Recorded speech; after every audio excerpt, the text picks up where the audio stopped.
పరీక్షలో తగినన్ని మార్కులు రాకపోతే ఎవరో పెద్ద ఆయన్ని అడిగితే వినాయకుడికి పూజ చేయవా అన్నారు. ఆయన ఏదో వినాయకుడికి పిల్లాడు ఏం చేస్తాడు, ఓ దీపం పెట్టి ధూపం వేసో కొబ్బరికాయ కొట్టి అది చేశాడు. ఏమి రాలా, ఆయన పూర్ణత్వం అయిందే 0. అదే వినాయకుడికి పూజ చేశాను కానీ లాభం లేదండి, ఇంకేమో చెప్పండి అన్నాడు. పార్వతీదేవికి చేయవా అన్నారు. పార్వతీదేవి ప్రతిమ పెట్టి ఆవిడికి చేశాడు. ఏం లాభం లేదు, మళ్ళీ 0. ఎవరికి చేయమంట, విష్ణుమూర్తికి చేయండి అన్నాడు. విష్ణుమూర్తికి చేస్తున్నాడు పూజ, ధూపం వేశాడు. ధూపం అక్కడ ఉంటుందా?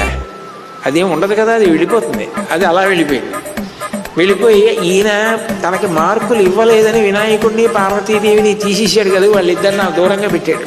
ఈ పొగట్టు వెళ్ళింది.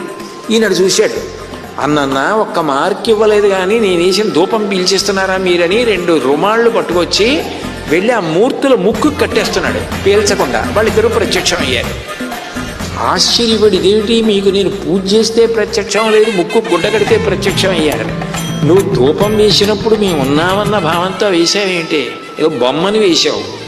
ఇప్పుడు మేం పీల్చేస్తున్నామన్న భావన పొంది ముక్కు గుడ్డ కట్టావు. ఉన్నామని నమ్మితే ఉన్నట్టే కనపడ్డాం.